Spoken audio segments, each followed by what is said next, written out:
righty. So, the question was about this hierarchy of needs, whether it's actually a hierarchy or it's an absolute. Did I get your question right?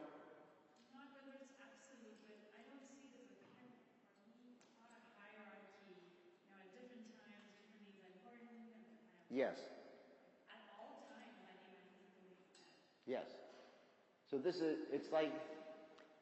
it's not a hierarchy in terms of what is more important. It's a hierarchy in terms of what's the foundation. Look at this like a foundation of a building.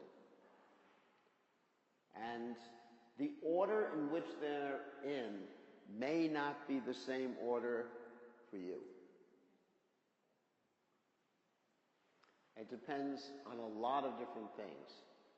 I mean, for many people, interdependence is much more important, much more foundational. Let's not use the word important, because they're all important. Much more foundational than play, fun, or recreation. You know, this one like love may be just like right there above the physical. So I don't want to present it as in an absolute. Let me take this off. Whoops. It is entangled. I don't want to present it this order is absolute. In fact, whoops.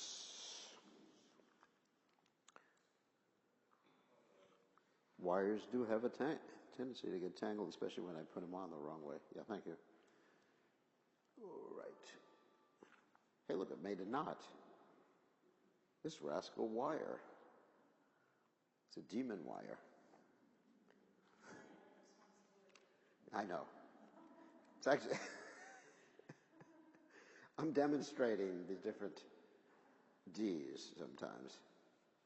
Okay, I'll put that over here. The main thing to understand is these are basic needs we all have. Whether they're in this order or not. I mean, Krishna consciousness is the top.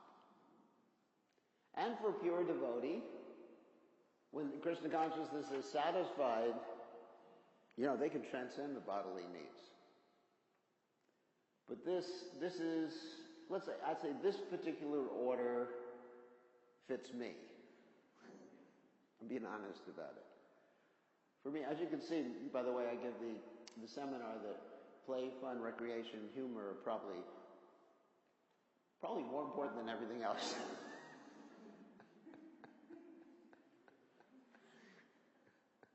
Actually, I give a whole seminar on laugh yoga and laughter, which is really nice. Because by laughing, you can increase the immune cells in your body. Did you know that? Like the T cells and the killer cells and all that. You increase that and you oxygenate your body. You can think better. It's an amazing technique. And many businesses, actually in India, they have this laugh yoga has become very popular. Before the people go to work in the morning, they actually do a laugh yoga session and their productivity increases by 20 to 50%. So you can try that in the temple before Mangal Arati. Everybody laugh a lot and then blow the conch shell. Don't laugh at that time. That's not appropriate. So that's a good question. And this is more or less my individual expression, although I do understand that for most people, these needs have to be met before you can go anything higher. I mean, I would say this is foundational right here, your physical needs.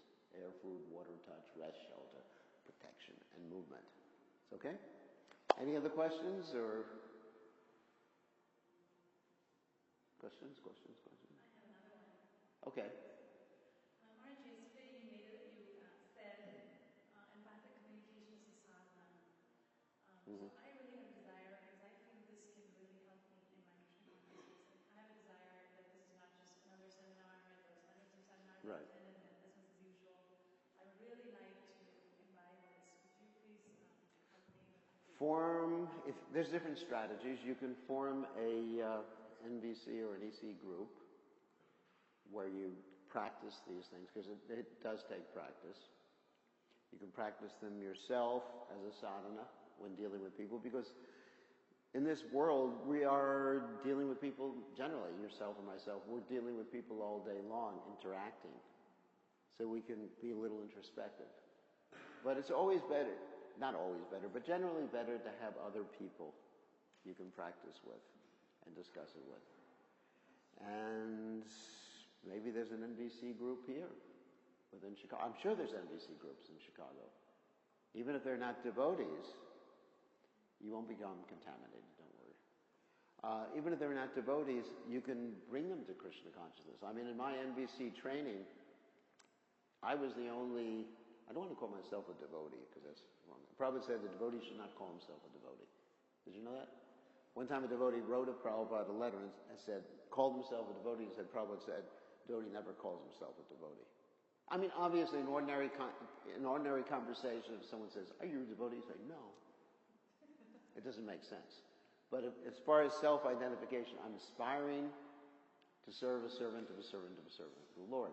So, I've had experience when I went to this NVC conference, or intensive, that people started to get interested in Krishna consciousness. You know, they were interested in my diet, why was I vegetarian, I talked to them about reincarnation, and I got invitations to visit people from all over the world, interact with people, and I didn't really have time to take up, but I had invitations in Australia. We had people from Australia, from Europe, and I made friends with people.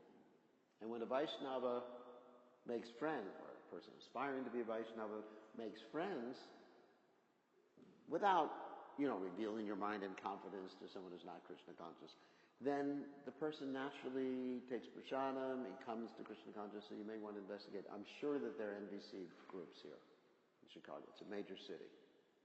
So you can look that up on the internet. There's this CNVC, the main internet page for NVC.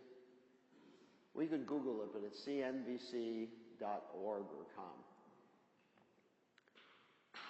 And it'll enable you to bring people to Krishna consciousness too. That's what I found. I mean, this is also I wouldn't say technique, but a mentality that can help us connect to people, and people will appreciate it, because many times I've heard this comment about devotees, you have the most personal philosophy, but you don't act in that way.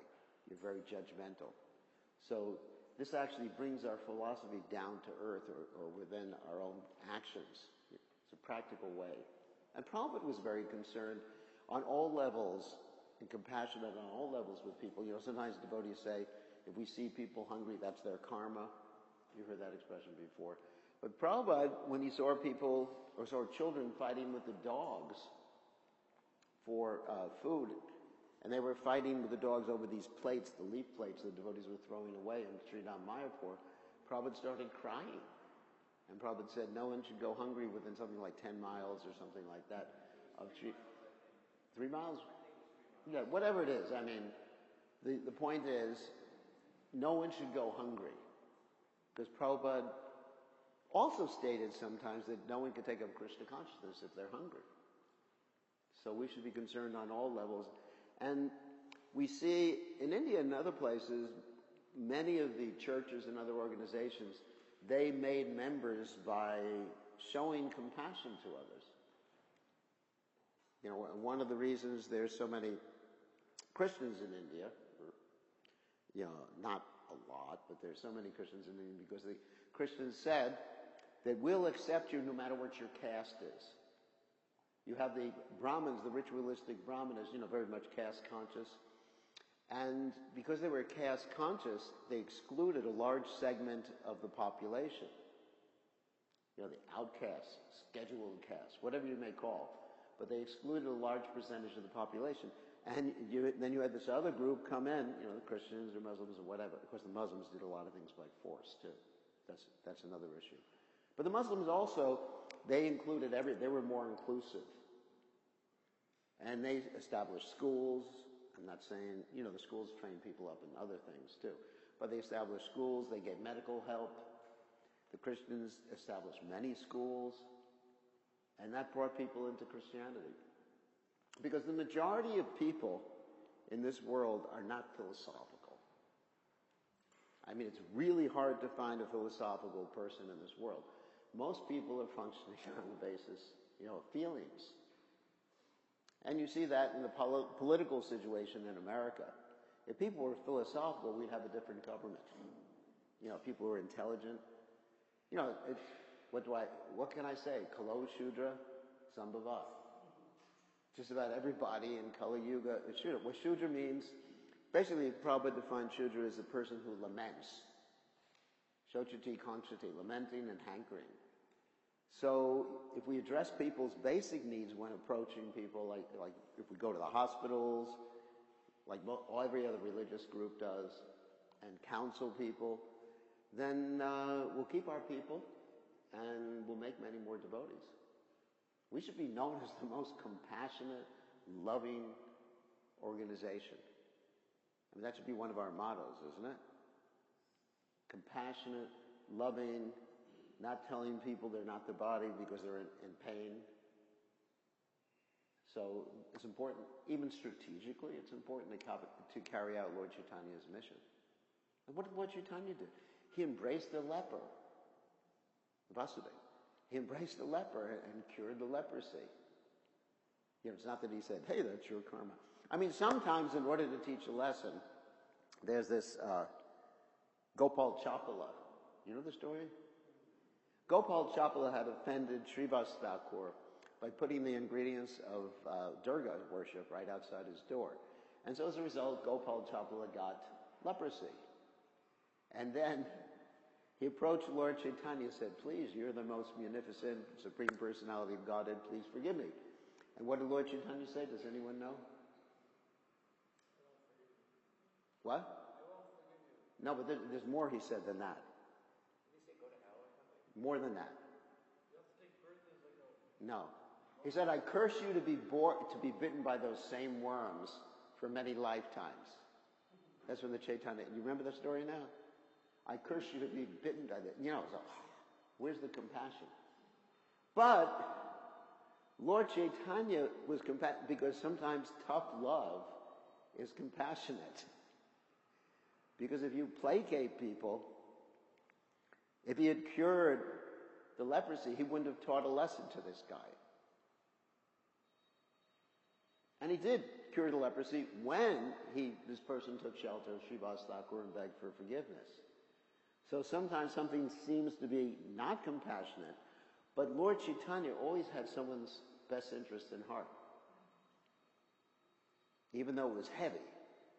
And you see, Prabhupada was like that too. He knew exactly what to do according to time, place, and circumstance. But his intention was compassion. This is an important lesson for us. It's not that, you become, very soft with everything. I'm okay. Like Prabhupada, another funny story is, I was with Prabhupada one time, this is Los Angeles, and Prabhupada was giving a lecture. And one of the first things he said, he was commenting, of course, on Yatopat, Tatomat, Yatopat. And there was a book in English called I'm Okay, You're Okay. Maybe you've heard this lecture before. Prabhupada sat down on the Vyasasana. One of the first things he said is, they say, I'm okay, you're okay. We say, I'm okay, you're not okay. So compassion doesn't mean placating or being soft in any way. It means having the person's best interest in terms of their needs in our heart, how to meet their needs ultimately to get them to Krishna's lotus feet. So don't apply compassion in a stereotypical way. It has to be focused. As we read from Bhaktivinoda Thakur, from the Bhakti Loka, in bringing people first to the mode of goodness, up through the modes, whatever strategy is required. Like Srila Bhakti Siddhanta Saraswati Thakur, he was arranging for meat to be served to the Britishers who were going to come to Srinam Mayapur. You know that story? He was arranging for meat to be served.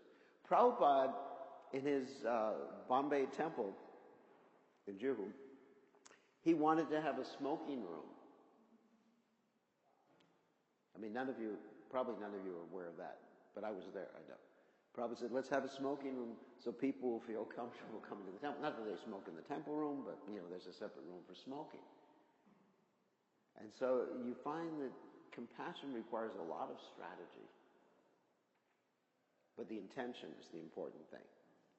And Prabhupada was very compassionate. He adjusted so many different things to be compassionate. 16 rounds instead of 64. Ladies living in the Brahmacharini ashram. You can go down that line with what Prabhupada allowed. Okay, any other questions before we start this afternoon session? There's a good introduction. Yes? So, I'm fairly new to Krishna consciousness, I think. I don't know, I've been into it for 2 years now. I don't know why I should ask this. I have trouble. The reason why I'm here today, because I live in Wisconsin, so I don't get to come down. I don't get to visit temples that often. And the Hindu temple that I do visit, it's very much personalistic. Their main guru, it's very, Vedanta is very personalist. So I don't really get to associate with devotees of Lord Krishna that often. That's why I'm here, so I can find association. As such, since I don't have as much association with fellow devotees as I would like, I have trouble. I have anxiety, so I have trouble. This is just a problem I have in general, but I have trouble. Reading, particularly books on spiritual knowledge, such as Prabhupada's books, because I absorb the information, but after I have doubts about it, because I have faith in the knowledge, but I have doubts in my ability to recall that knowledge, and I have doubts in my ability to. So as a result of this, I'm very nervous, and a lot of the time, as a result of this, I'm flipping through these books because I'm scared I'm going to lose the information. And Prabhupada says in his books that I should be taking advantage of them, and that I shouldn't be wasting my time. So my question is, how exactly should I deal with that? That's good. And first of all, I wanted to thank you for sharing that because, it's right from your heart. And secondly, I want to appreciate your desire to become Krishna conscious. I mean, this is really nice. Because, as Rupa Goswami says, lolyum, everyone knows what lolyum is? Hankering, greed to become Krishna conscious is a very important quality. And you're exhibiting that greed, and Krishna will bless you because of that exhibition of that greed. So as far as the books are concerned, there's different strategies you can come up with to connect with the books. And strategies will have to come from you, but your desire to connect to Krishna and understand Prabhupada's books, that's your need. Yes. That's a need, and it's a wonderful need. I wish everybody had that need. The strategy I have is to associate with devotees, I think. That's one of the strategies. That's good. And you think outside the box, perhaps there's other strategies. I can suggest things, throw them out, and I'm not telling you what to do. But there's online devotee associations Yeah, I'm reading, I'm listening to Prabhupada's lectures online. I'm reading some articles on Islam desire. Good. Recently, I was looking at. I read an article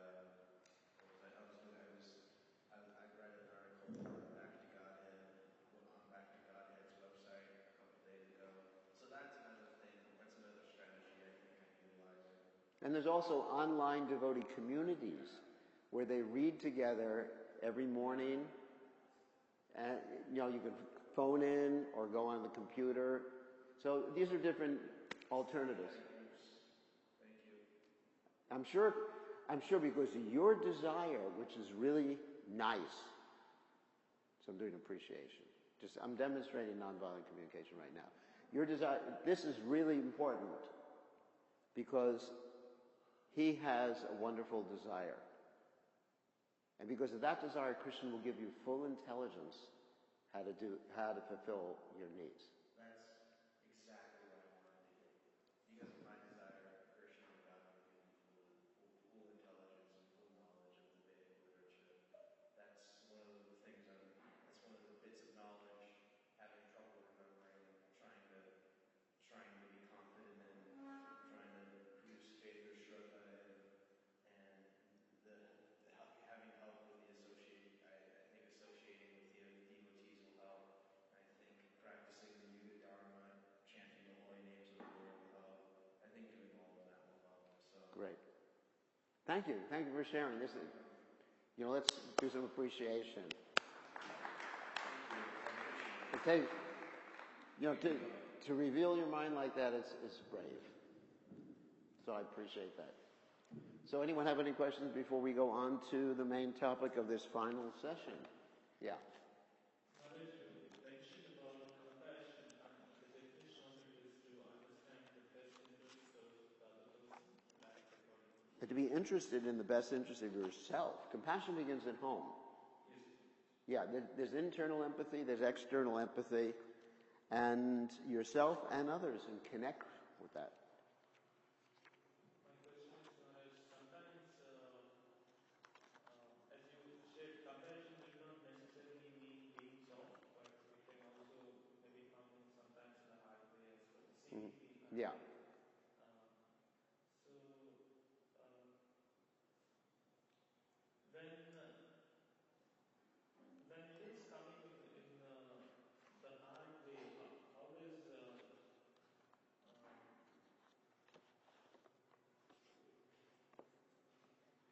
how does my question is, I'm trying to phrase it. I have some difficulty in when I interact with certain people and know their best interest. Mm-hmm. There isn't. I'm not acting according to the expectation of the other person, Mm-hmm. and for them it may not be the best way in which I'm showing the compassion because I'm not meeting their kind of an expectation. So, how do I? Well, your business is to take care of your own needs first. And that means part of that is not just living up to other people's expectations. Because living up to other people's expectations means that it's codependency right there. Your business is you take care of your own needs, and then you can concentrate on other people's needs. Now, we're not talking about the business field now. I have to make that clear, which was made several questions in the past. And business is business. Devotional relationships and loving relationships and familiar relationships are a completely different field. So in business, yes, they'll have certain expectations. You've agreed to those expectations. Stick to it if you want to keep your job. But you should do that for a higher purpose, fulfilling your needs. If you're keeping your job and living up to other people's expectations in the job, you have to be able to connect it to your own needs, and that way it's fun or play, or at least you're happy doing it. Like I said, if you're working a job and the boss is telling you, not making requests, he's making demands, but you're doing it because your need to protect your family, maintain your family is there. And I've given the example many times before, I'm not sure if I gave it in this seminar, about a lady who has to spend all day long in a booth about this size. Did I do that in this seminar? No, I didn't do it in this seminar. In Gita Nagari, okay. So here's, there are hundreds of ladies in Chicago who have to spend 8 hours a day in a booth this size. Is that torture? They're called bank tellers. And they count other people's money, which makes it even worse. I mean, if you're counting your own money, it's fun, I could be in a little cage all day long. But if you're counting other people's money and having to smile at everybody, now inevitably, in each one of those little cages, or boxes, or whatever you say, the ladies are in, guess what? There's a picture. Do you ever look inside? And what is there a picture of? Krishna? No. Sometimes if they're a devotee. There's a picture of their children, not their husband. That's a joke. Because as soon as there's children, the husband, he's just like an appendage that makes money. Right?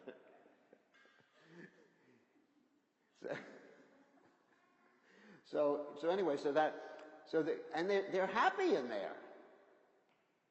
They're doing something that really wouldn't fulfill someone's needs generally, but they're happy because they're looking lovingly at the picture of little Petunia there. I don't know what the girl's name is, but anyway. And they're thinking, oh, my baby. You know, mother's love, isn't it? Champaka? Isn't a mother's love like that? It's the closest thing to pure love of God. So if we're doing something out of love, connecting to our hearts, we're like that mother there. Then you can sit in your office all day long and the boss is saying, you rascal, get to work, and you're just smiling. Because you're connected. You can do austerities. That's why devotees can do austerities, because they're connected with Krishna. And they're happy. You know, the 6 Goswamis of Vrindavan were doing austerities because they were connected with Krishna. They were pleasing Krishna. So when you have that connection of love, you can do almost anything. You can do things that wouldn't satisfy your needs in other cases, which is interesting. You know, just like here's another example. Mayapur and Champaka, they're serving me, even though, you know, it's really difficult. I mean, she has to cook for like 20 hours a day, you know, just sleep. Because, you know, they have some affection. They wanted to move close to me. They were ready to live in a travel trailer. Right? Because there's affection. So that love is a very powerful force.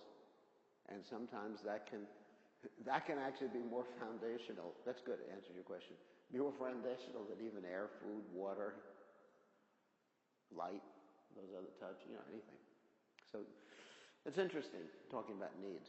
Any other questions before we do some exercises? One of my favorite parts, no more questions. One of my favorite parts in empathic communication is the expression of gratitude part. That's actually, you saw me do that in Gitanagri. So gratitude, like everything else in empathic communication, nonviolent communication, is expressed using this formula. When gratitude towards someone else, when you did this, I felt that because it fulfilled my need. You don't have to go into facilitation strategy or anything like that. But it's the same process. And it really strikes people when you do that. And I'm going to give you an example how Prabhupada used nonviolent communication. How about that? Several examples.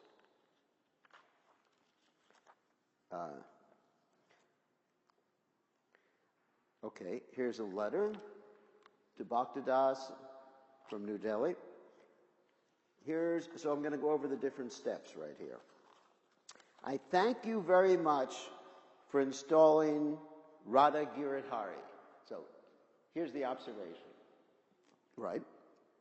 And then Prabhupada says, from my childhood I was very much fond of Radha Krishna, and now my good disciples are helping me to open up so many Radha Krishna temples all over the world. This is also observation. Here's the next sentence, it gives me so much pleasure. What is that? Feeling. Wow. I mean, Prabhupada was expert in everything. And because I'm not saying that, you know, Prabhupada studied Marshall Rosenberg or anything like that, but because he's connected to Krishna, he was expert in everything. If you read his letters, you see that he follows this process of MBC in so many cases. Now, and then, all right, so it's interesting. He's expressing his pleasure, and he also said his need because from my childhood, was very much fond of Radha and Krishna. That was the need. The need came first there. It's all right. And then now Prabhupada is making a request. Now introduce Rath Yatra. I mean, this is so, like according to the whole scenario here, isn't it? Now introduce Rath Yatra.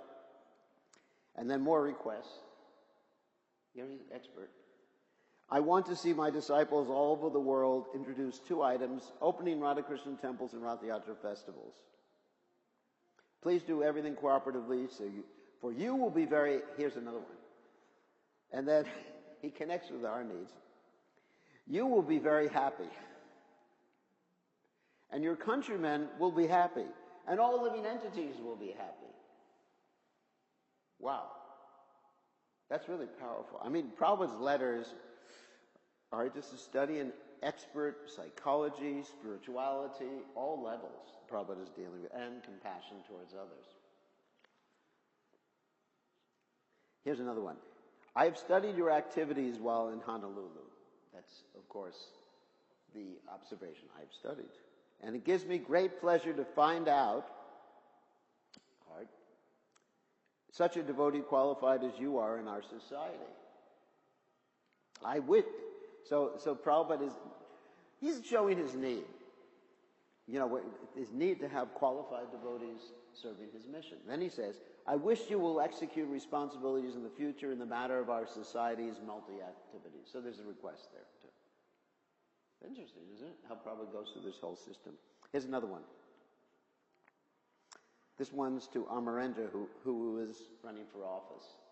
He said, I have studied your statements in the papers, and you have repeated my ideas at the same time sounded like a politician.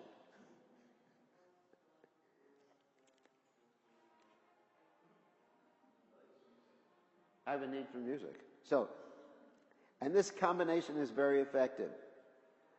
Prabhupada's expressing his pleasure, he may not say that directly. And you are the right man for this preaching work. Here's Prabhupada said, they have taken you as a serious candidate, and according to your statement, you feel that you may even win. So, here's the motion. I am very much encouraged by this political field in America. So Prabhupada's encouraged, inspired. The people there are very intelligent. Of course, this was many years ago when people were more intelligent. What can I say? After my generation, all went downhill. People, they're very intelligent. And they take your statements seriously. I do not need to tell you to push on with this work in serious concentration because I can see that you are already determined. Wow. So there's the whole process right there, illustrated by His Divine Grace, Srila Prabhupada. Now, the main thing is when we appreciate someone, which we mentioned in the very beginning of the seminar, it's not praise. Remember what we said? Praise puffs you up, and it's manipulative. I mean, I'll give you an example of how I manipulate people with praise sometimes. I have one of my godbrothers who has money, and sometimes I need to borrow something. So, first of all, I make sure I call him on the phone after he's eaten. You never want to ask someone for something right before they eat. It's not good. So I ask him, have you eaten? And he says, yes. I said, okay, I have something to ask you. But first I want to tell you how wonderful you are. You inspire me all the time. Your classes are so ecstatic. And then after a minute of that, he says, okay, what do you want now? So that's manipulation. That's manipulation. So we say this because we genuinely feel like that, and then we can make a request. If you don't genuinely feel like that, that is manipulation rather than gratitude. It can also be non-verbal. Here's another quote from Prabhupada I had here in my teacher's book. I hear from you the details of your procession. This is in regard to Rath Yatra. And it is so much gladdening to my heart. There's the emotion again. Thank you very much for making Rath Yatra Festival so successful. Please convey my gratitude to all the boys and girls. There's that word gratitude. and appreciation. This is the second year, and you have made a great stride in the first. And in the third year, I will hope it will be more successful. So I think I could find more examples from Srila Prabhupada, but I don't need to do that right now. So the point is also when someone expresses gratitude, what do we normally do? What do we normally say? Thank you, but there's another thing we say. What? Yeah, I don't deserve it. That's one thing, that's good. Another thing, it was nothing. That's another big one. It was nothing, because we think that's humility.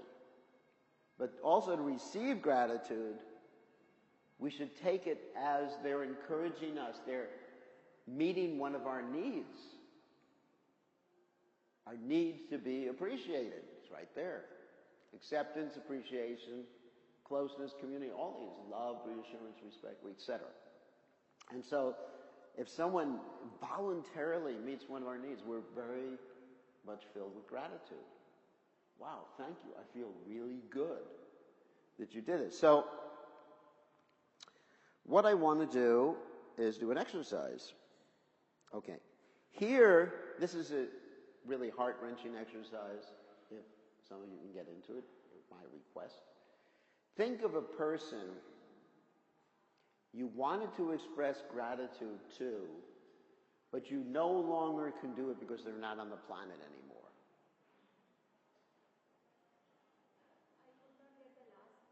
There's a person who did something for you, observation, how you feel about it, and what need they fulfilled. You do it in that particular way. But they're no longer on the planet and you lost your opportunity.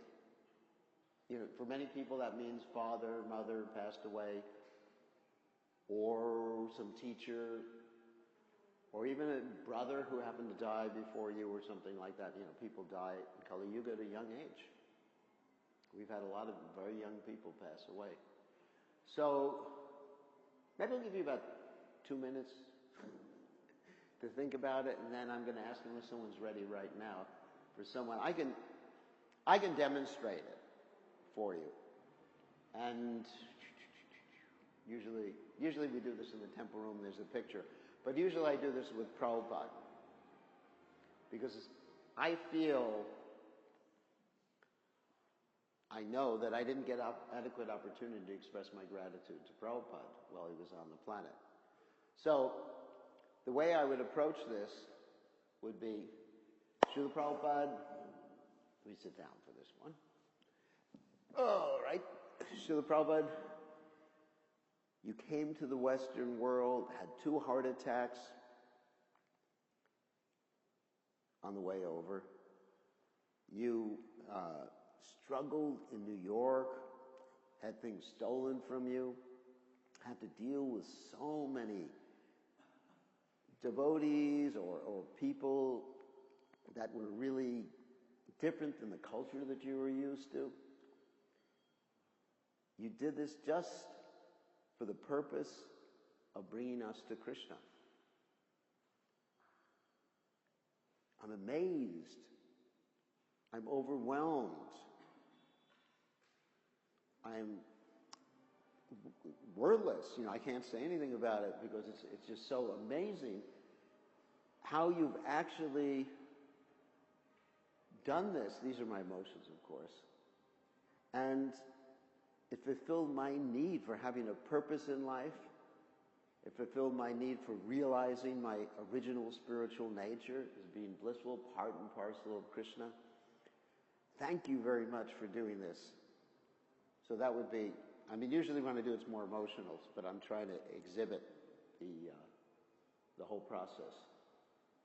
Because Prabhupada is no longer, I mean, he's with us, still in sound vibration. However, it's different. You know, you can't sit in front of him and have him say to you, unless, of course, you're psychic or something, and have him say to you, thank you for your appreciation. But so we have many people like that. I think all of us have people who we can no longer approach for one reason or other. Would someone like to volunteer an appreciation along those lines?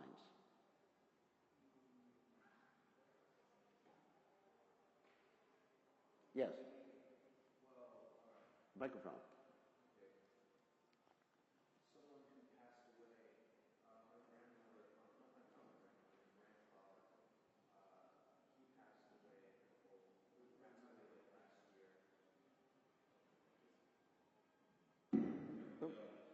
My grandfather passed away last year. Mm-hmm. He lived in Pittsburgh. If I were to, now that you bring it up, if I were to say anything towards him now, I would show gratitude towards him for fulfilling my need to be loved. He loved me very much. I loved him very much in return.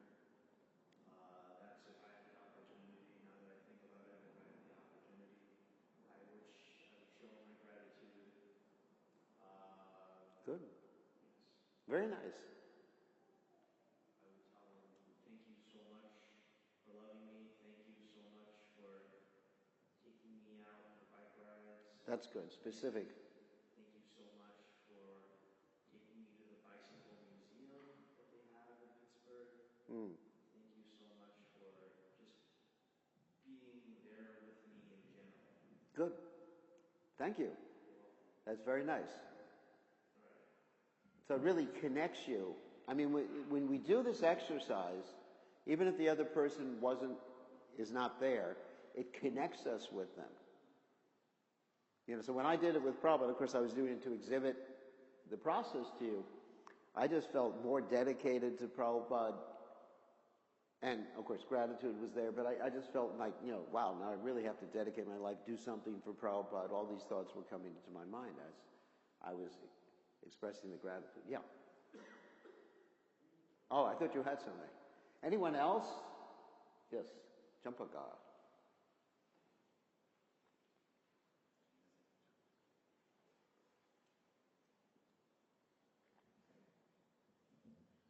I'd like to express my gratitude to Yamuna Devi, one of Srila Prabhupada's first disciples. I missed the opportunity to have personal association with her when she was in Vrindavan just a few years ago because I didn't want to bother her. But in hindsight, I think she would have welcomed my husband and I. And anyway, Yamuna Devi, you were a major inspiration for me, first of all, just because my parents gave me the same name. And so I felt like, just based on that, you were an example and a mentor. And then growing up, I read about how you met Srila Prabhupada in the Limamrita, and I also read different accounts in your cookbook, which is kind of written almost like a novel. And I really got a sense from a very young age about how personal Srila Prabhupada was with all his disciples, including his female disciples. And based on your experience, I also felt a personal relationship with Srila Prabhupada. And then after you left your body, Dinatarni wrote 2 books about the details of your story, and I got to see how you were very human, because the tendency is to look at the pioneer disciples of Srila Prabhupada and think, oh, they were just amazing people, we could never be like them, they must have been empowered by Srila Prabhupada. Of course, Yamuna Devi, you were empowered by Srila Prabhupada, but at the same time, you were a person, just like Srila Prabhupada is a person, and it gives me hope that I can find that love that you found with Srila Prabhupada. And especially it inspired me how you and Dinatarni, obviously you both weren't treated so well for a time in ISKCON just because you were a woman, but you never gave up the practice of Krishna consciousness. And in fact, you both, just from your little center in Oregon or in, what was it called? The Chernobyl farm. Yeah. You, speaking to you, Yamuna Devi, had such a far reach just through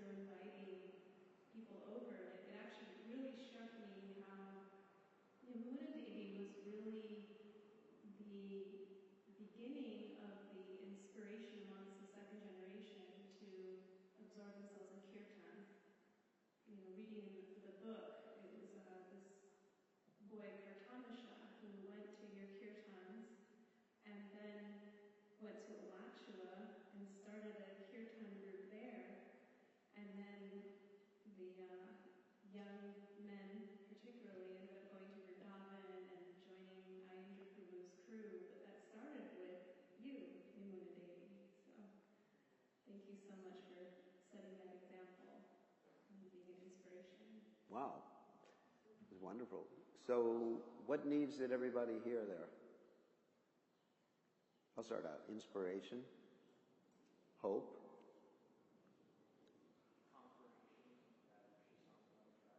confirmation she's on the right track. I mean, so many needs that remembering Yamuna Devi or hearing about Yamuna Devi meant for Champaka.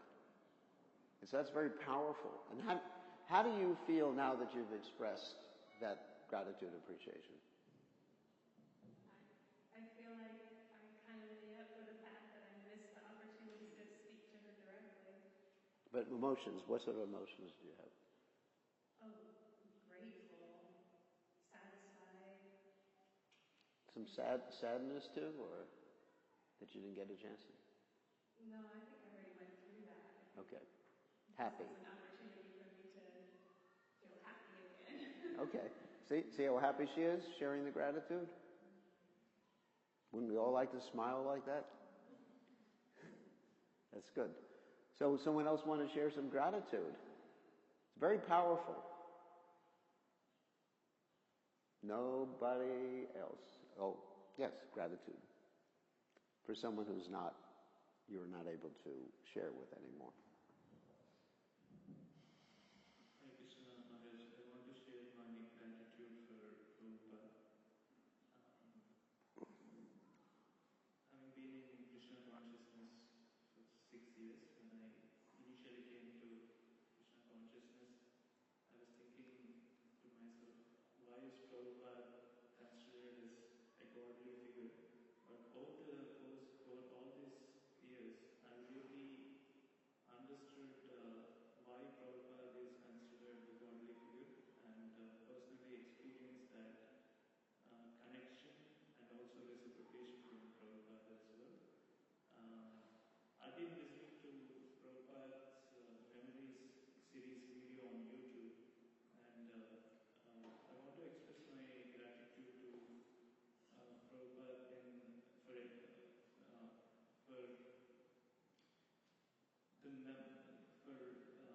showing different qualities, primarily compassion.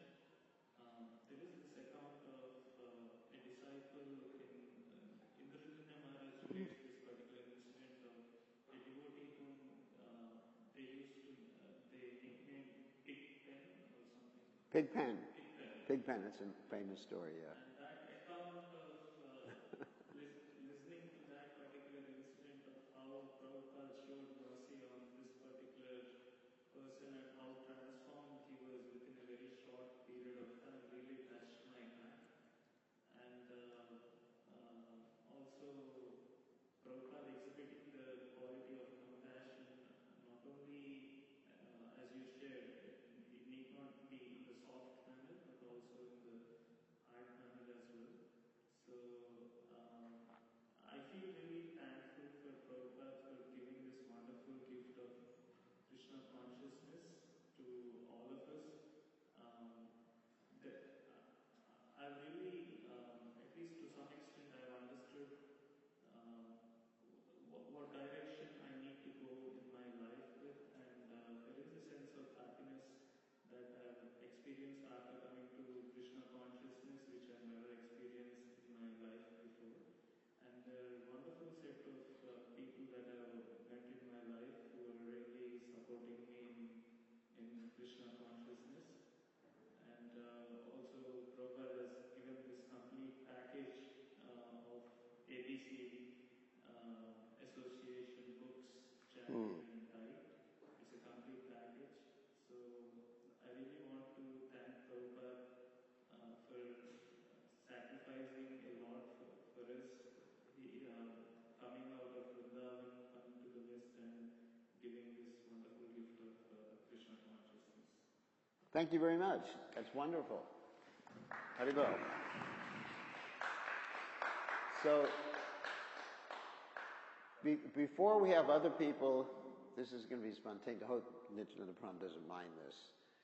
Because before we have other people express appreciation for people they can't express appreciation for, would you be willing, oh my God, to express appreciation for your wife?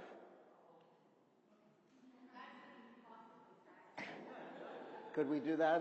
Would you be willing to do that? And for taking on the service of being temple president? Is that too much for you, or?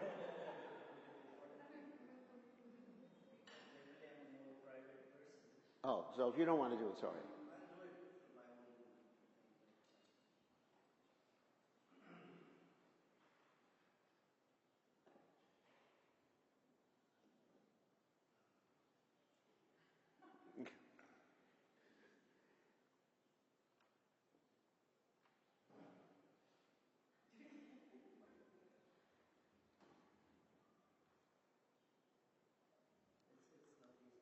Well, if you don't feel comfortable, it's all right, because I can see it. Okay. No, it's all right. He's already expressed appreciation. Notice that? It's not words. Thank you very much. It's not words. He's really appreciative. Actions speak louder than words. So that's okay. I mean, you've already expressed your appreciation. There you go. You see what a nice relationship you have. He's been my best friend for 28 years. You don't need Haribol. Very good, very good. Thank you. I'm sorry for putting you on the spot, but like that. Does anyone else have someone that they like to express appreciation for that's no longer with them? And following the process of observation, feelings, and needs is no longer with them at this particular point. Because we never know when we're going to lose the association of someone. And as I mentioned before, you weren't here before, but I mentioned before, like with Prabhupada, I did not get enough opportunity to express appreciation for Prabhupada when he was on the planet. And you never know. None of us thought that Prabhupada was going to leave the planet.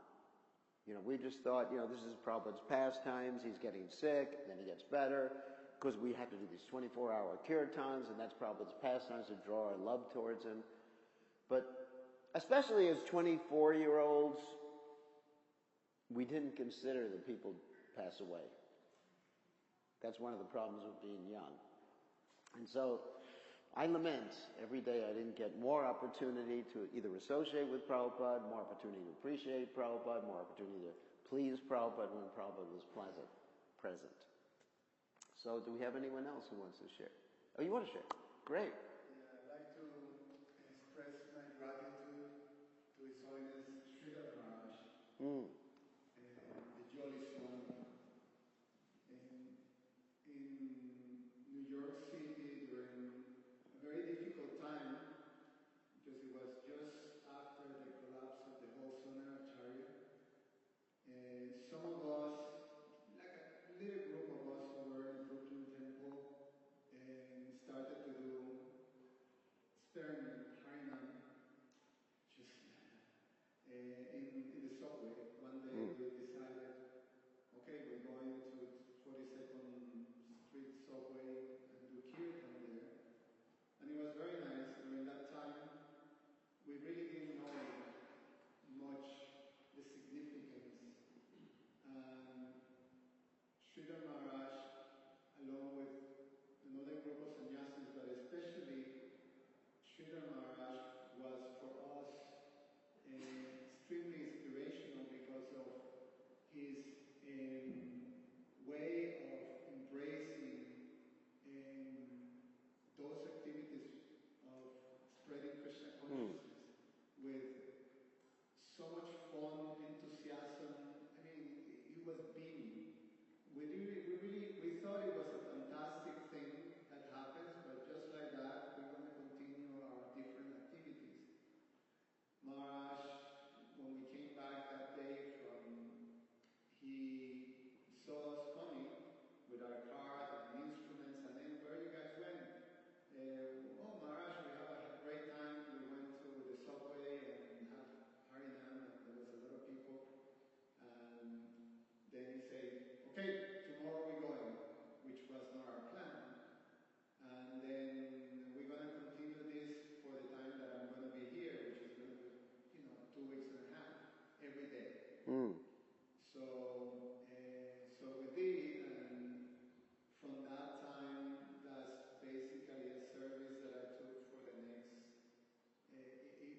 it became an extremely successful program for preaching.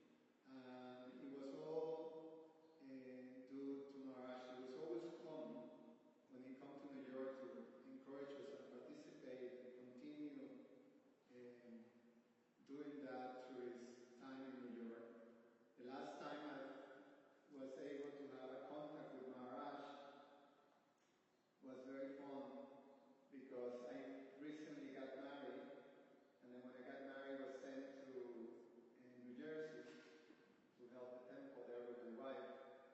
And one day I was back in New York, and then I see Sridhar Maharaj with this big smile looking at me like this wicked grin. And then I say, he had something to say. So I say, Hare Krishna Maharaj, and Maharaj says, so, Subal, how's it going?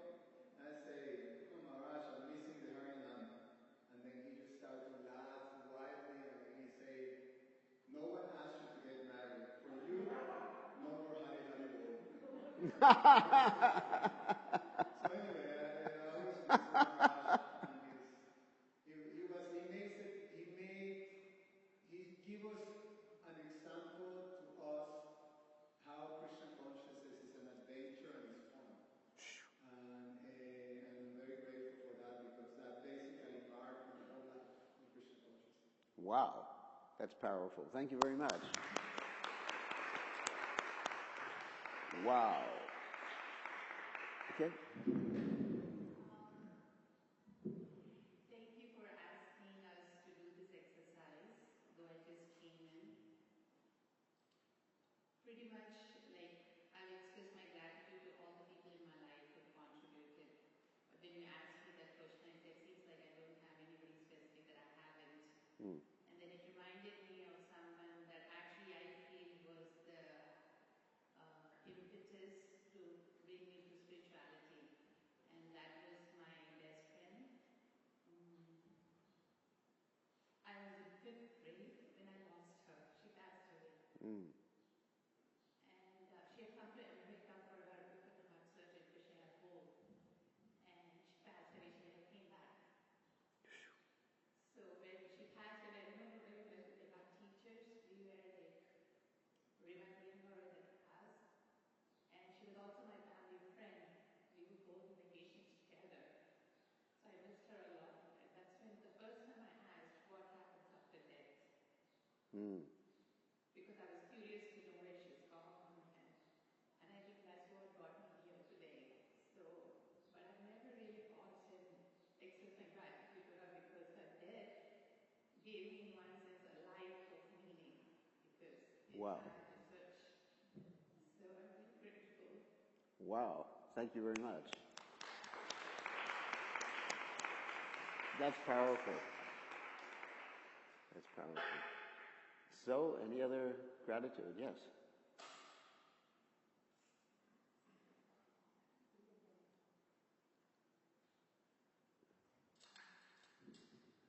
Many of us are affiliated with Prabhupada Maharaj in some way or another, and I want to express my gratitude to one of Maharaj's disciples, Rupa Sanatan Prabhu, our godbrother, that, especially those, many of the people here remember Rupa Sanatan Prabhu. And even though I had my differences with your Rupa Sanatan Prabhu in terms of management and conflicts in administration, I want to express that your contribution to St. Louis Yatra, which is from, in terms of, he had taken Vanaprastha, and then Maharaj asked him to leave everything. He was pursuing a course in Radhavesh, and he left it all and came to St. Louis because there was no temple resident at the time. And he took on, and he was enthusiastic. He did things like start the first Rath Yatra in St. Louis in many years. And he was even though he was in his late 60s, he was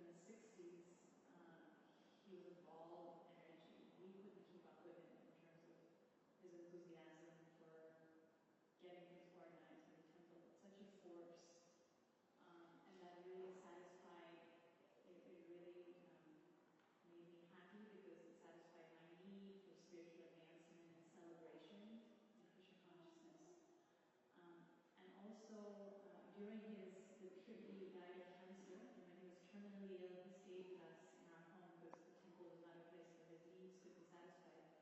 So he stayed with us in our home during the last few days, and part of the last few days.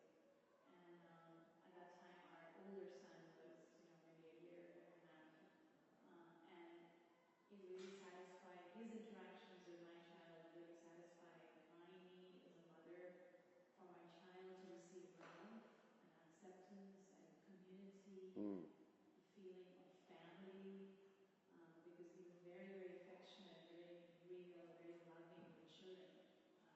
He had raised a daughter earlier in life. So I want to thank him for that connection that my son felt to him. And unfortunately, my younger son was never able to experience that because he passed away when I was pregnant with my second son. So I want to thank you very much. Haribol. Very nice. Very, very nice. Anyone else want to do gratitude for someone they can't talk to right now or can't express gratitude right now? Okay. See how powerful it is, this gratitude. So what I suggest is that whenever we do GBC meetings, we go around the room and express gratitude to each other. And that really will soften the atmosphere and develop loving relationships. It's one of the most powerful exercises in nonviolent communication or empathic communication. Not just for people who have passed away. I mean, don't wait till someone passes away. Do it now. So any questions about that before we go on to something else? Yes. Yes, sir. When we get help from devotees, similar way we like to help other person who are not Krishna conscious and they don't know about anything, and we try to help them out with the Krishna conscious. So in return also we don't expect anything. That's right.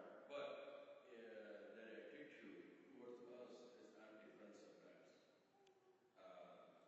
Their words, they speak in heart-broken language sometimes. So in that case, what we need to do?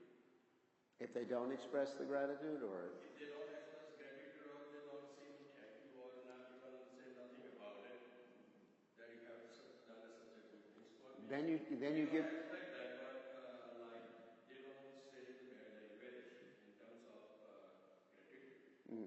Well, then we do internal gratitude. That's another very powerful thing. That when we pat ourselves on the back, not really. We say, this is very important too. That when I did this, when I helped, let's use Mayapur Chandra again. And so, I helped Mayapur Chandra, how did I help you?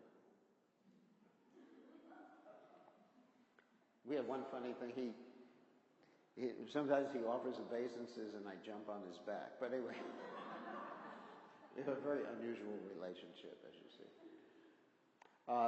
So let's say when I help him, and let's say he doesn't express gratitude or anything like that, if I have the expectations of gratitude, I'm demanding that from him. So it's really important. The point you're making is good. That I will go internal and say that I'm very happy I was able to do this particular thing. Let's say he was in the hospital or something and I went to see him. And I was able to fulfill my need for compassion by doing it. And I, basically thank myself. Yes, I'm very happy that I did it. There's nothing wrong with that. Because it's connected, not that I'm wonderful. That's a different thing. Like the same thing when you're talking about someone else. You don't say, you're wonderful, you're fantastic, you're great. Thank you for doing something specific to fulfill my need. And I'm very happy that I did something specific for whatever, whoever, because it fulfilled my need for whatever, connection, for love, for community. And that's gratitude. I can meet my own needs. That's one of the main things about the teachings of nonviolent communication. You are responsible for fulfilling your own needs. No one else is. because otherwise it's a demand and it doesn't connect you to anyone. If I have a need, like I mentioned, if I have a need for food and she doesn't want to cook, it's fine. I cook. You know, and sometimes it's really interesting. Sometimes the husband's demanding the wife to cook, and, you know, basically, I'll tell you a funny story in a second about that. Basically, she feels that demand there, that he's just like, you know, you have to cook. And she's thinking in her mind sometimes, why doesn't he learn how to cook? So recently what happened is one of my disciples, well, his wife left him, and he's about 55 years old. And so his mother, who's still in India, says to him, you got to find another wife. And I said to him, why do you have to get married again? He says, my mother's worried I won't get it, nobody will cook for me. I mean, that's not a good reason to get married. I mean, there are other good reasons like companionship and love and support and all those things like that, but... And so finally he agreed with his mother, and he's getting married again at 55. So, anyway, that's another issue. No vanaprastha for him. So, anyone else have questions about gratitude before we move on to something else? Yes?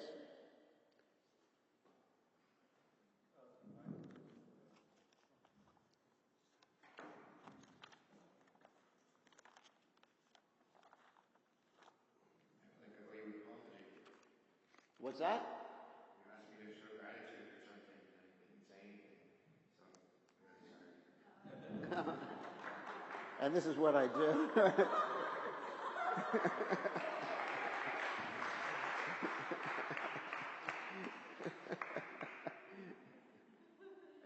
express some gratitude if that's what you desire. No, he heard that as a demand. That's the problem.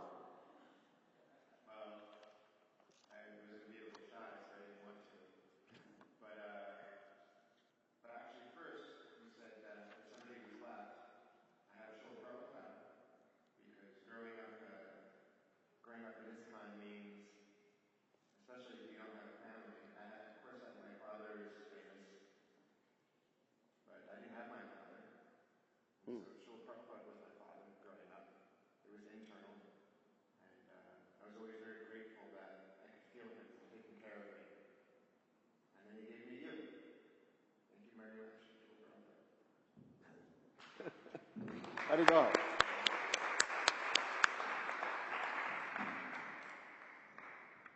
Yeah, Mayapur is my son-in-law. He doesn't like that. No, he's my disciple. Champaka is. So sometimes I introduce Champaka is my daughter and Mayapur is my son-in-law. It's interesting. So, any other questions about it? You have questions, yeah. I just have a comment and wanted to have your thoughts on that. When doing this exercise of expressing gratitude, and also applying this point of thank you to the other person for doing such and such. Yeah. One thing I learned is that before this particular workshop, I was just telling people, expressing gratitude by saying thank you. And it was more of a mechanical, and there was this sense of incompleteness. But upon doing this particular exercise and being to the and thanking people for the specific points, there is this sense of internal satisfaction, happiness. So just wanted to have your thoughts on when we express thank you, is it more advisable to be more specific or being thankful for? Well, it's advisable to think of what you're thanking the person for. You can say it specifically, like I said, body language, tone of voice is everything. You may not say anything. I mean, like we saw with Nityananda Pran, he was expressing his appreciation for his wife, and there was no words, no tone of voice, but it was extremely powerful, extremely powerful. So it's the consciousness that's the important thing. If you have the right consciousness, the body, language, and everything will follow. You don't have to do something with your body. Like we talked about, I think the first day, we talked about counseling. When you counsel people, it's not a question of where you put your hands or where you sit like that. It's a question of what your attention is or where your intention is. You have to be connected with someone. You could sit like this, not like that, but you could sit like this, with the hands down like this, which is against all the rules of counseling, and be connected. Or you could sit like this, which is following the rules, and be disconnected.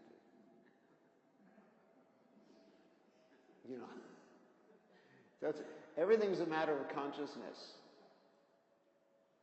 Consciousness of your feelings, needs fulfilled, needs not fulfilled, someone else's needs, what someone else needs, and connecting with people, because that's the main need, to connect to people. Need for community, connection, love.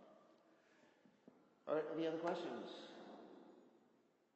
Well, okay, so maybe we should go on something a little different. So I'm going to refer to something in my book. Now, if any of you are interested in following up, the book has all this information with more quotes in it. Quotes from Prabhupada and previous acharyas like that. Now, here's something about leadership. And it's based on Prabhupada's quote. This is a very interesting quote. Prabhupada said, if you go to Lanka, you'll become Ravana. Anyone's heard that quote before? It's an interesting quote. If you go to Lanka, you'll become Ravana. In other words, to put it in common language, power corrupts, and absolute power corrupts absolutely. So here's the saying. This is in Bengali. Yaya se Lanka se hoye Ravan, which means anyone who comes to Lanka, he becomes Ravan. So there's many examples of people.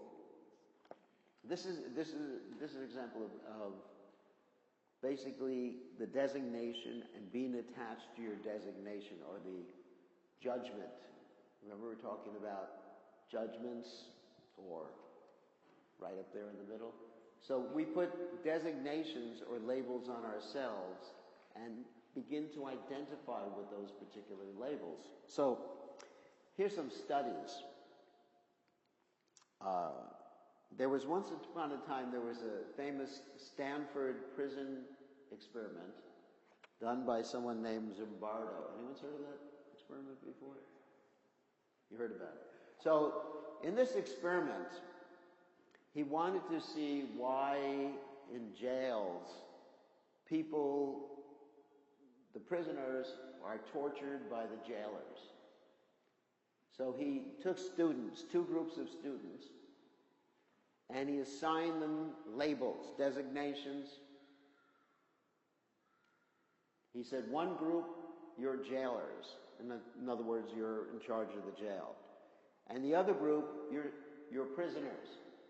Okay, so you had two groups. And he actually had a mock prison in the basement. This is in Stanford. He had a mock prison. And he had the jailers act like real jailers, a lot of people in jail. And he had the prisoners act like real prisoners.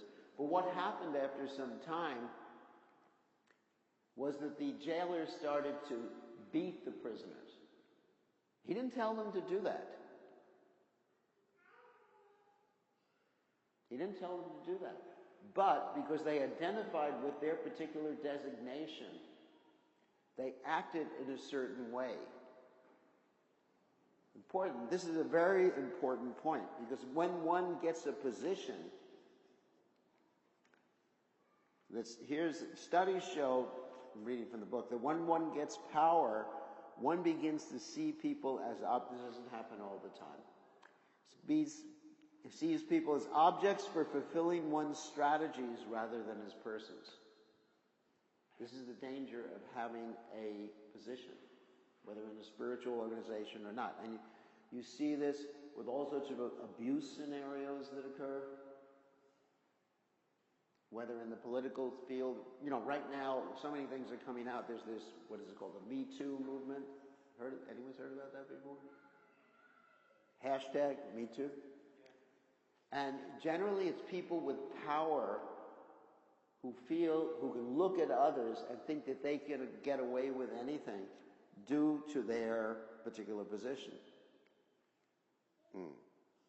So this is particularly a problem in religious societies. I just wanted to point that out. We're not going to do any exercises about this.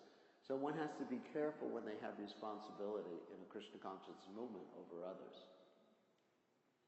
And you have to consider yourself to be servant leaders. My godbrother Bhakti Tirtha was very fond of this particular designation. That we're always servants. If someone's sitting on the Vyasasan, that's his service. The next day he could be washing the pots. And if he sees any distinction internally between the two, externally there's a distinction. If he sees any distinction internally between the two, then he's fallen. Like Bhaktisiddhanta Saraswati Thakur said, if you think you're guru, you're a guru. You know, you're a cow or an ass. So in Krishna consciousness, as we progress, as we take on responsibility, we have to be careful about those judgments or designations. That's another chapter in the book. One of the other chapters I wanted to deal with, unless I have any questions about that. Any questions about servant leadership? Okay.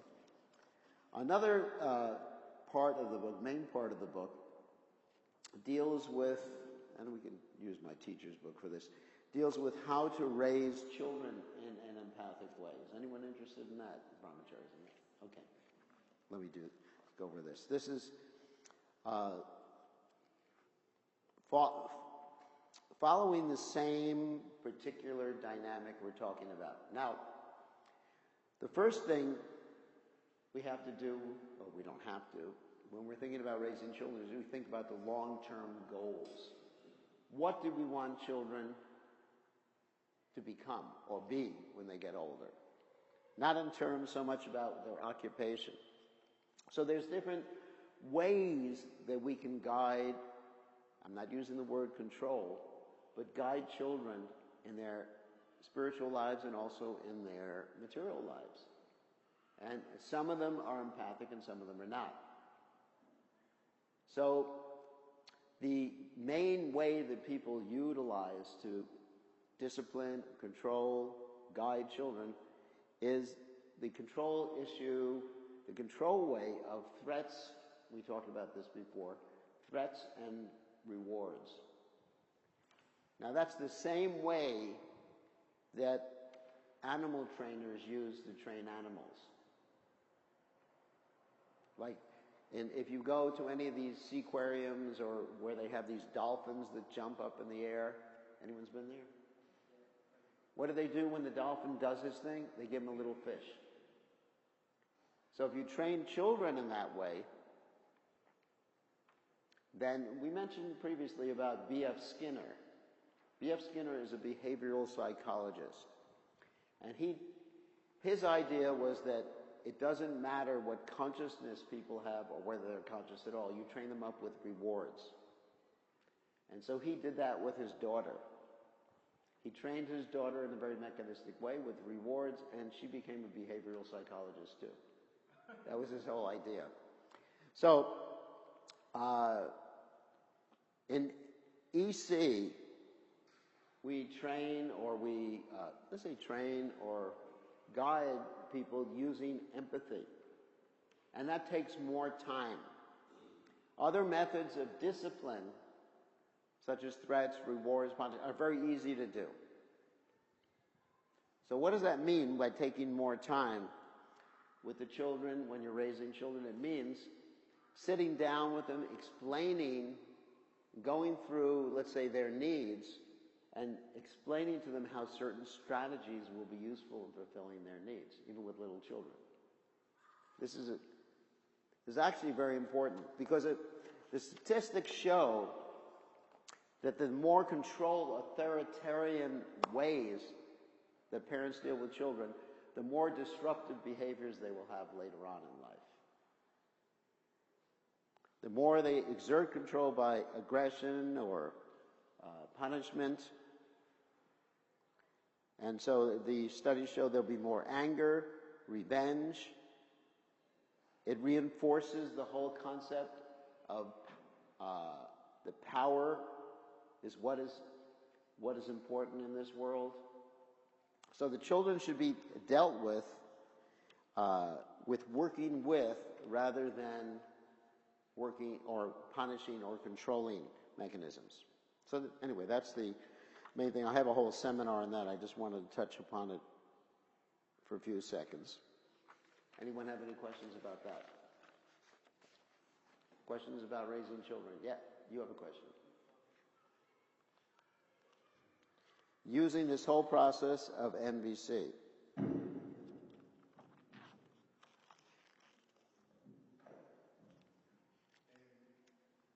was thinking, Maharaj, in terms also of our system of education, Krishna conscious education for the children, like Sunday school, gurukulas, etc., and how these principles is also important to apply in curriculum, in teaching techniques, etc., Yeah. etc. Especially, in one sense, it's challenging because it's not only almost universally the system of educations are of rewards and Punishments.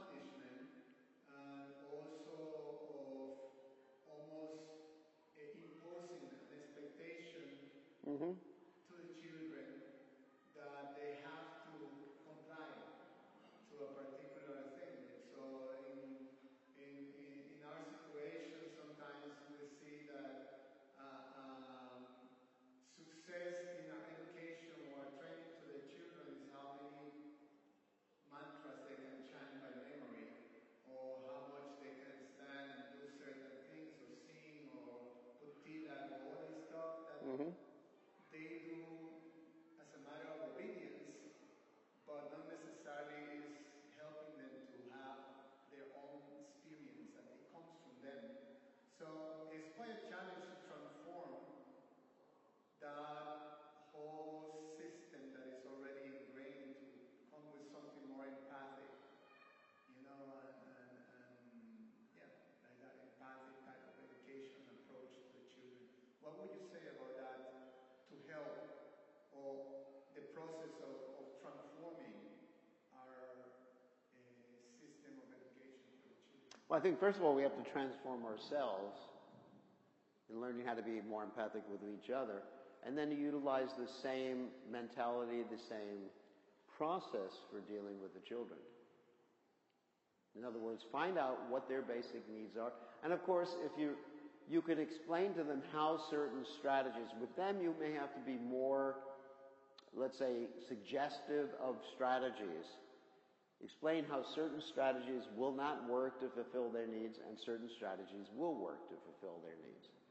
It means taking time. Also, another thing that's suggested by Marshall Rosenberg and also another person named Alfie Kohn, I don't know if any of you heard of him, is that when you integrate the children into your family environment, we're not just talking about education right now, and if there's decisions to be made in the family, like where you're going to go on vacation, you have them as part of the decision-making process. Obviously, you don't let them control everything and make all the decisions in life, but you bring them in. They feel teamwork.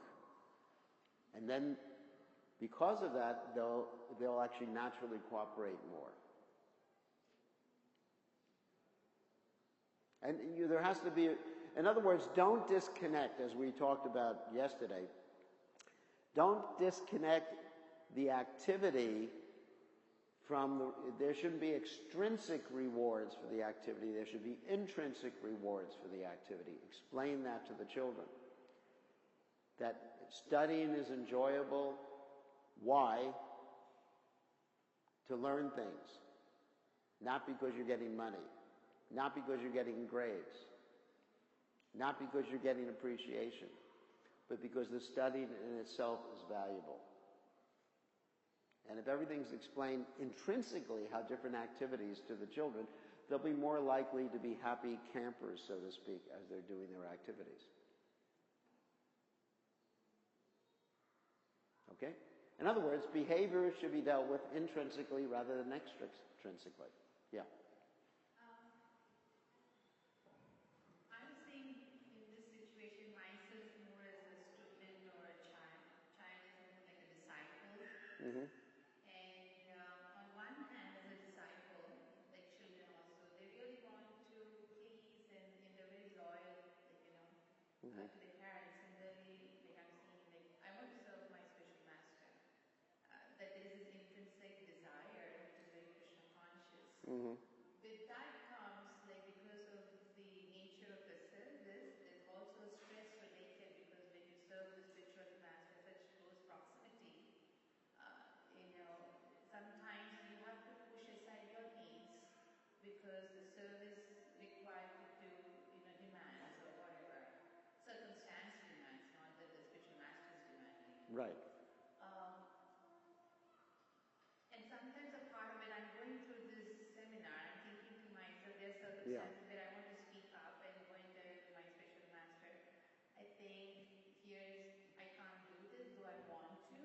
But there's this fear that maybe the spiritual master out of his own humility or, then if I'm causing you stress, I'd rather not put you in that position and then may not give the service. And it's not that I don't want to do the service, but these things will take a process or time to come to that level of, it's a learning process. It's a learning process, But yeah. at the same time, there's a fear that, because the guru doesn't want to stress you out and he may not, bother you, and then there's, this is a source of inspiration. Yeah. So what do you do in a situation like that? I would say you have to balance it. Exactly, I'm asking how to balance. How to balance it? I think it's being honest with the guru or with the authority or the parents, whatever situation you happen to be in.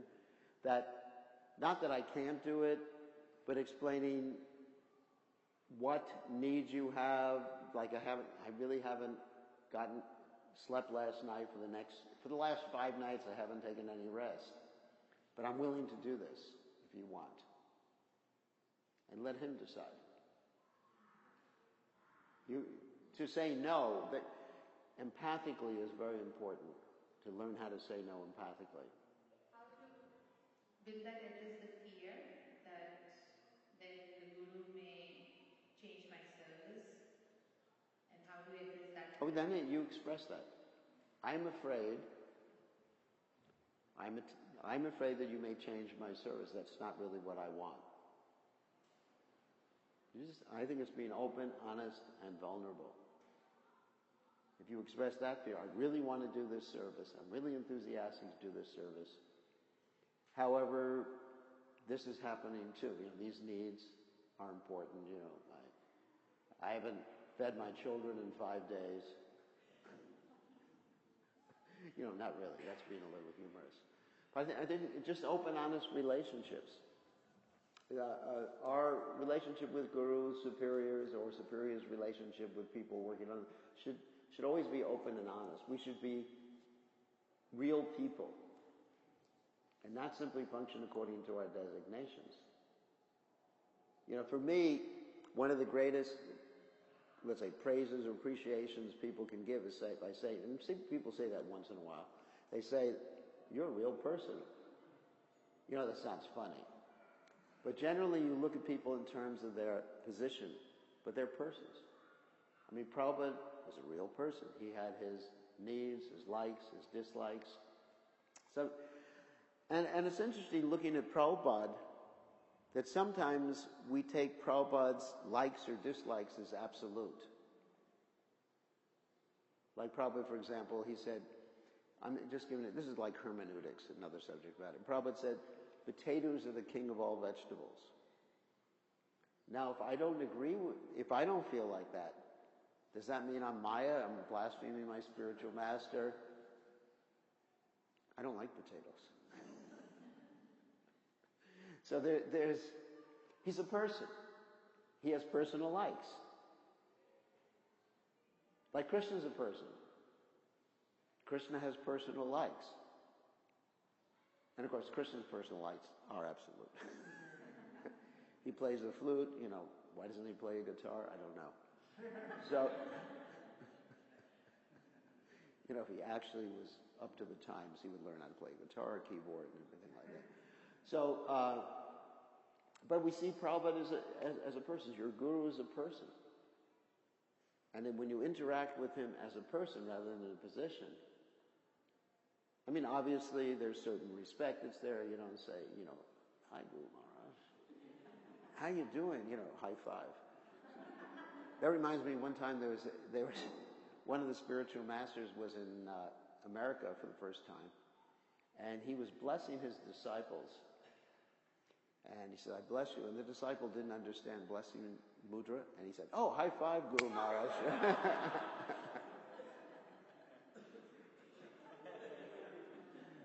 So you don't want to do that. So the main thing is understand you're dealing with a person, dealing with them personally, express your needs. I mean, my feeling is relationships should always be open like that. Otherwise, there's no relationship. And I do that with Prabhupada. Of course, Prabhupada's not on the planet, but I express what I'm feeling, what I'm needing, and I try to understand what he wants of me, given those circumstances. And I have to be practical too. Okay. Thank you for that. So, any other questions? Yes.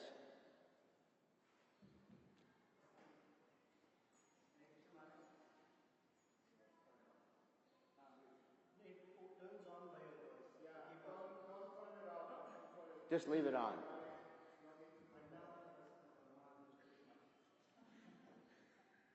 Hare Krishna Maharaj, sorry if this question is a repetitive. I was not here yesterday. Okay, that's fine. But then you used a word called children upbringing and other things.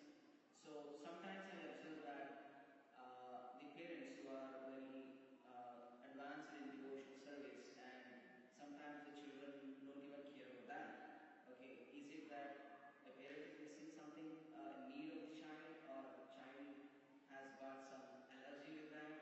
I've seen a couple of instances in my life I've been seeing. So children are not taking Krishna consciousness, though the parent is inspiring so many people. There may be, okay, that's a good question. There may be a lot of reasons for that. One is that the children may experience Krishna consciousness as taking their parents away from them. You have to see it's very important that children feel cared for by the parents. Now, sometimes in the early days, I don't think it happens anymore. The parent will be doing RT service in the temple room, and the little child will want to touch the parents. Don't touch me, you're moochie. You ever seen that happen? You see that happen? But what does the child hear? The child doesn't think, oh, that's Krishna consciousness. That's very nice. My parent wants to serve. The child has experienced rejection. The child is equating Krishna consciousness with rejection. That's one reason. Another reason, and actually Prabhupada said the first business of the mother is child worship. Doesn't mean arti. Shri child charana padma kevala bhakta krisadma badanvi savananamate. So, but child worship means that's the mother's first priority. But you can do other things. And children need full-time caregivers. And that also has to do with sometimes people, husband and wife both have to work a job, and then they put the child in daycare. What does a child feel at that particular juncture? The child needs someone, either a relative, mother, father, grandmother, something like that, taking care of them. So the child experiences things differently than we experience things. The child experiences discipline in a different way. Let's do a little exhibition of this. Can you bring a chair? So who wants to be a child? No, not now, but I mean, who wants to act like a child? Okay, so we're going to see things from a child's perspective right now. Okay, child, get on the floor if you're a child. And I'm an adult. Here's Kumbhakarna. You know what Kumbhakarna is? And this is the perspective of a child. Go to your room. Now! Right now! You disobedient rascal! Your nonsense! Get the hell out of here. How do you feel?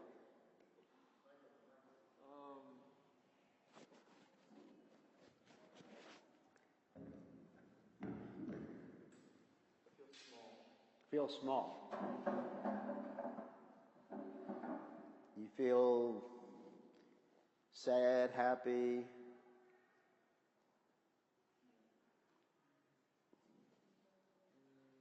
Do you have a need for autonomy? This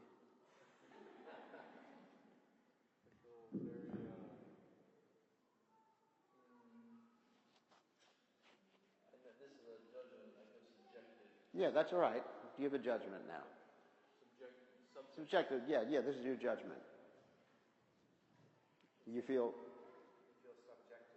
Subjective, okay, got it. I thought it was subjective judgment. Subjective. Okay. And that's how a child feels because he has a need for love and he has a need for autonomy, he has all these other needs. So that's a child's perspective. And we oftentimes don't see things from a child's perspective. Another thing that, you can sit down now, my dear child. So, another thing that parents do, Krishna conscious, quote, Krishna conscious parents do, is that they impose a standard, a spiritual standard on the child in terms of numbers of rounds, waking up early in the morning.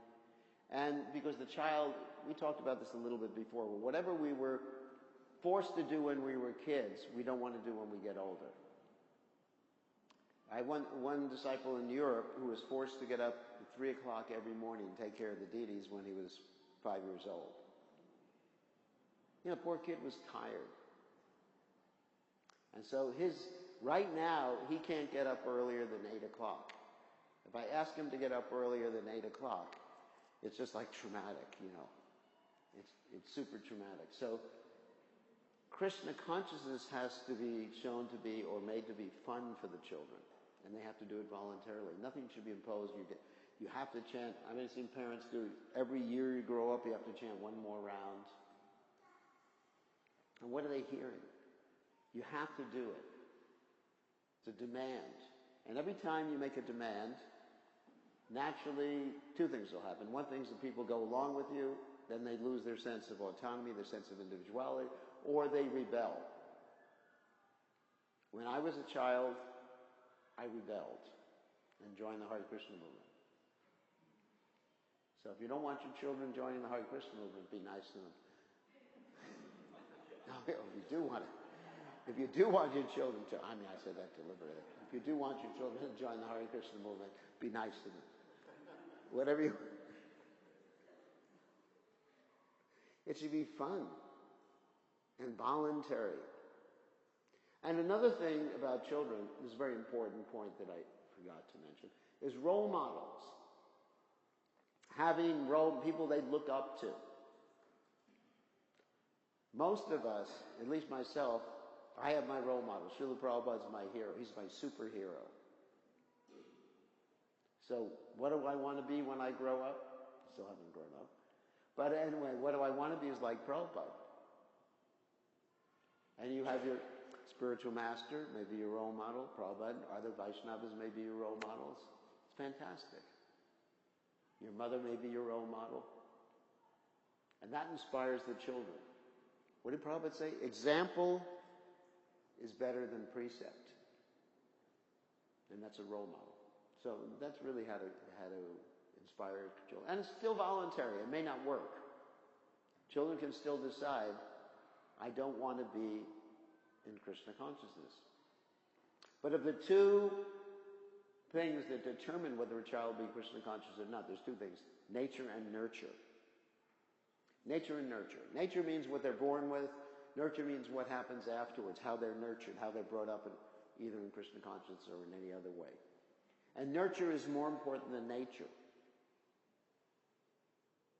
Krishna himself had a child that became a demon. And Krishna had to kill that child. You know the story? Bhaumasura. Krishna and Bhumi had a kid. And when Krishna was Lord Varaha, there was a kid. And because of that, his bad association, he became a demon. Krishna had to kill him. Also, we've all heard the story of the Vidvida gorilla, right? He was a good guy. He helped Lord Ram. But then he had bad association, and he had to be killed by Balaram. Actually, also he offended Lakshman. That's another story from the Ramayana. But the point is that the association and what happens to a child is more important than the qualities that they're born with. So we're responsible. Any other questions? Unless we want to touch on another subject matter, which is anger and how to deal with anger, but that'll be very quick within the next 15 minutes. Want to do that? Okay. Anger is very easy. Anger is a feeling, right? And we don't want to blame others for making us angry. So when we experience anger, what we do is we observe what stimulated the anger rather than thinking that particular thing caused the anger. So we observe that, and of course our feeling is anger. And why are we angry? Because we have some need. And what is the need? The need for food. So this process can take care of all sorts of situations. The need for food, the need for appreciation, any one of these needs, unfulfilled needs, can be the cause of anger. And that's anger in a nutshell. Anger management, isn't it? Think about it. Take responsibility. I am angry because I have a need, not because you made me angry. Okay? So, there's more to it. I have a whole seminar on anger, but I'm not going to go through the whole thing because time is running short. Any other questions before we end? Yeah.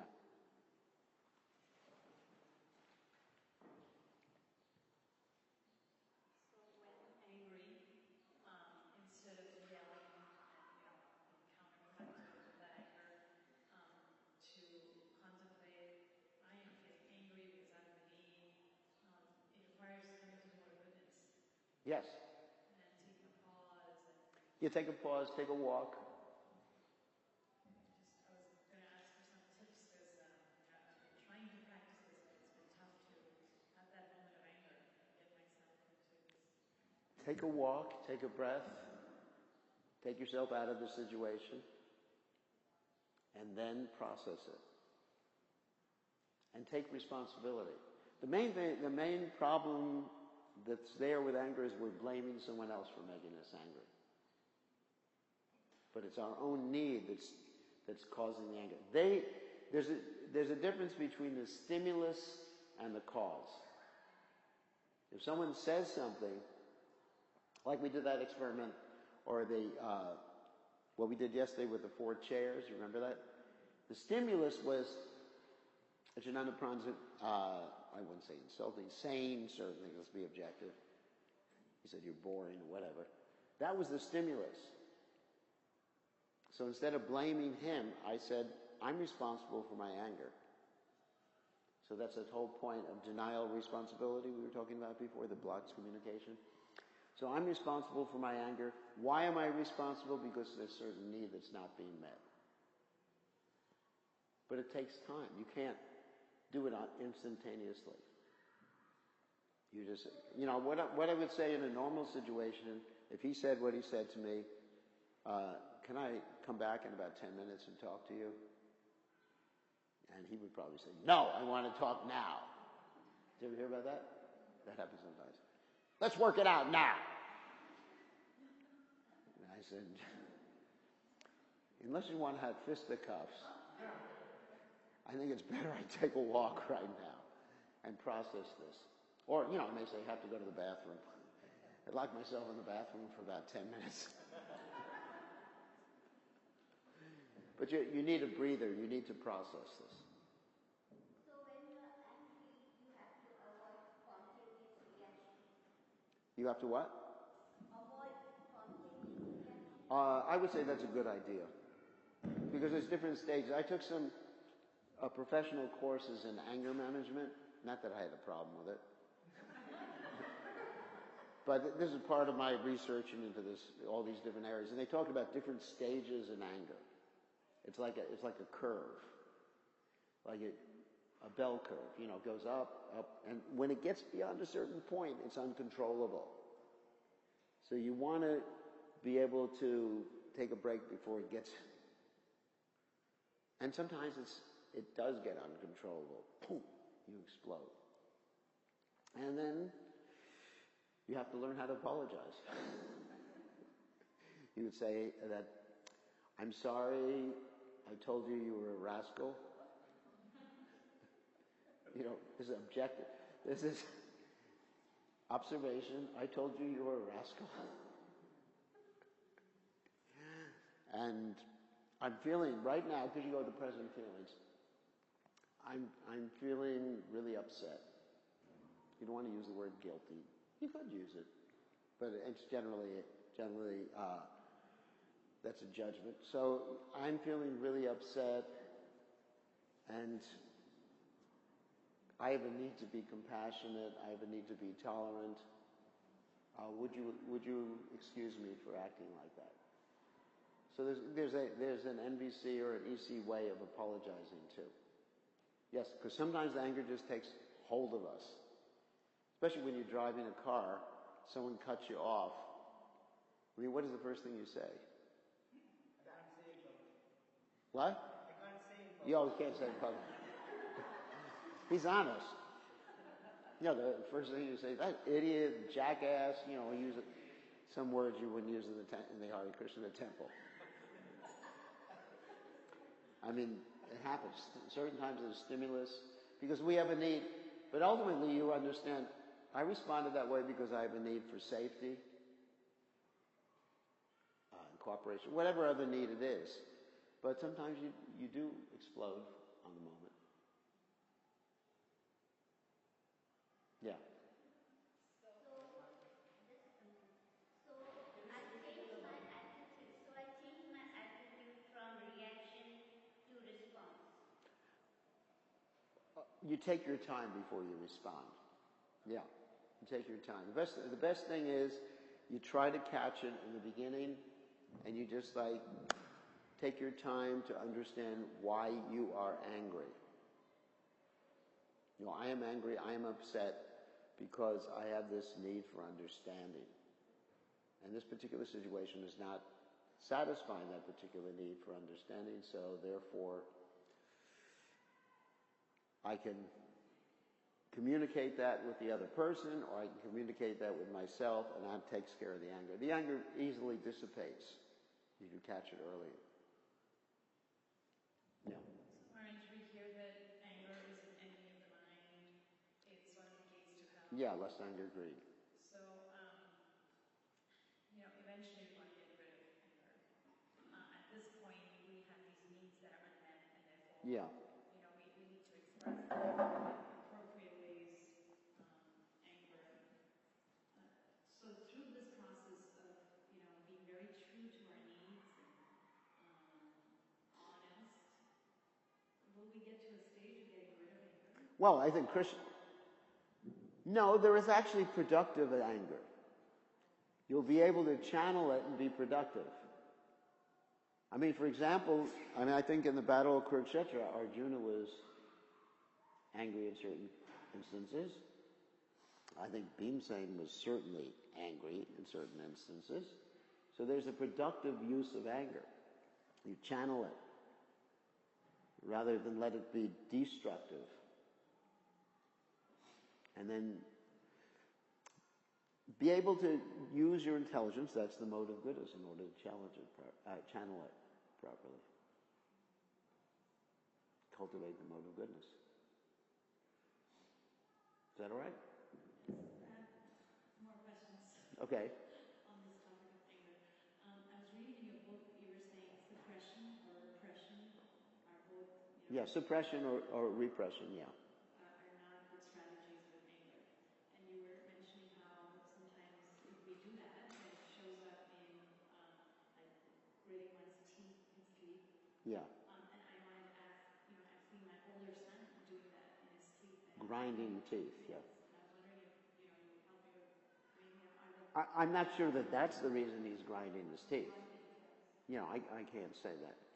But it's because of unfulfilled needs. And it's important to help him understand which unfulfilled needs he has. Whether it's due to anger and he has an unfulfilled need for understanding, I don't know. I would definitely go through the needs. You're gritting your teeth at night, and how you're feeling. What is your basic emotion that you're feeling, and then try to connect. Are you feeling this? With a child, you can actually do the direct process. Are you feeling this because you have a need for understanding, or whatever? Okay. Yeah. Just general questions now, or anger if you want, because we have 4 minutes left. I'm curious about how to determine our needs, because I find that it's difficult actually to have that Analysis. For various reasons, but I don't know. It seems difficult for me. Anything short of like maybe a therapist or counselor or someone else, but that might not be practical. No, you don't need a counselor. So you're relatively sane. So how to what? How to figure it out? Figure out the needs. I mean, I'm just going through various circumstances in my own life right now. Yeah. And it's like I can't figure out a need. The feelings that you have, the feelings that you might turn to be negative, they're actually no negative feelings, but feelings that are unpleasant feelings you have are indications of needs not being met. So that's the first indication. And you try to connect it, and you go through the list of needs and see which ones resonate with you. I would go through the list, and that's my suggestion. I would go through the list it would be good to have a facilitator, someone help you, guess at it, and certain needs will resonate with you.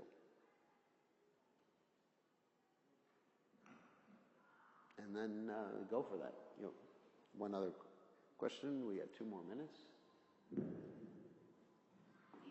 Between couples, the wife may have certain needs and the husband may have certain needs. Yes. And the strategies will be different.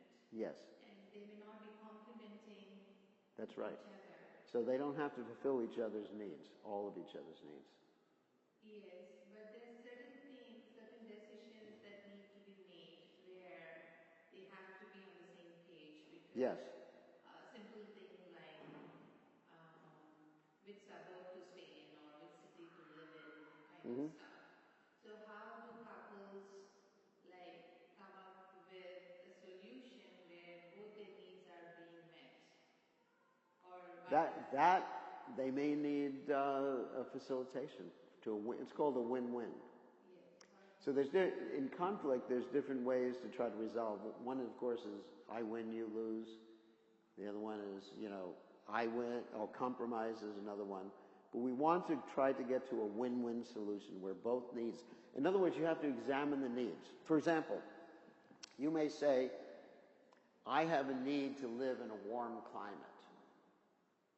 Right? Therefore, I want to move to Phoenix, Arizona. And you're telling your husband, we're going to Phoenix. Does it sound familiar? exactly the same dialogue. I'm just kidding. Sorry. Phoenix, Arizona, exactly. I was like, whoa. Even the city was right. Is that right? Yes. Oh my God. I'm shocked. That's so amazing. Okay, so let's go through this.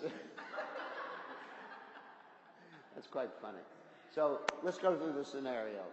I have to go to, your strategy is to go to Phoenix, okay?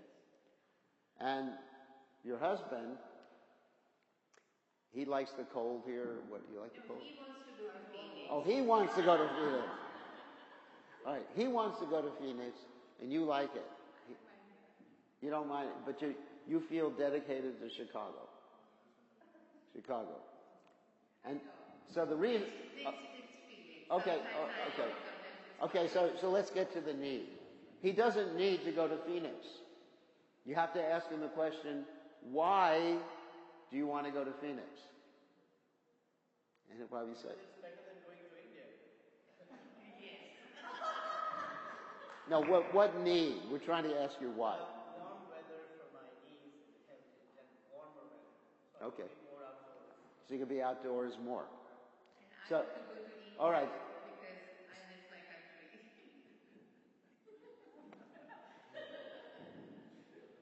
Find another husband. What should you do? No,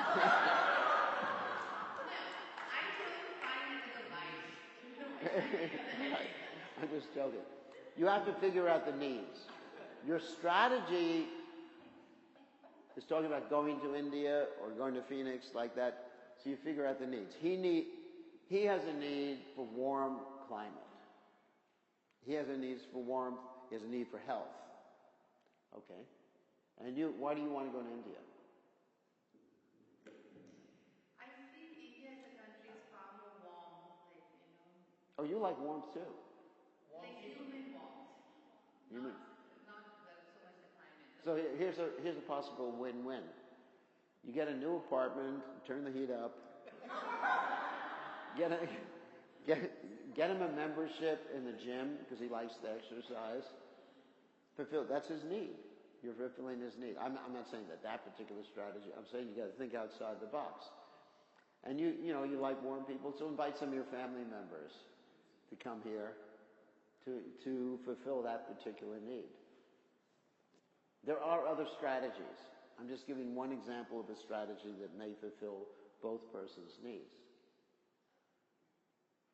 But also at the same time, if you leave America and if you go to Phoenix, then that probably won't fulfill your need for connection to your spiritual life, which to you is actually number one, right? Because you have your service given to you by your spiritual master. So the other needs are important, and you have to figure out the priority of the needs. Your first priority is your spiritual life, but the other needs have to be taken care of. So maybe gym membership, maybe a hot tub for him, Sound good? I already have the gym membership. Hot tub is a good idea. Yeah. Hot tub is a good idea, see?